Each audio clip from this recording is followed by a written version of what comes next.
You ask Tiger to solve. This deals with linear equations with one unknown.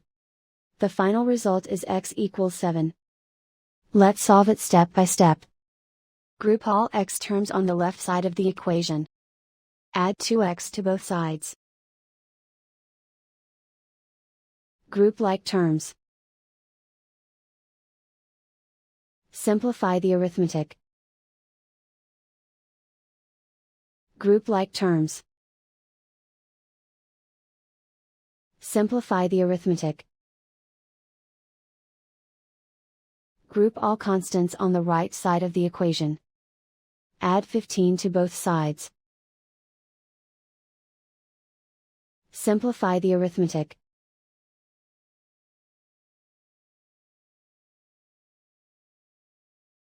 Isolate the x.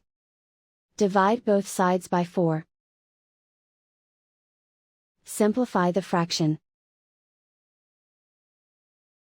Find the greatest common factor of the numerator and denominator. Factor out and cancel the greatest common factor. And so the final result is x equals 7.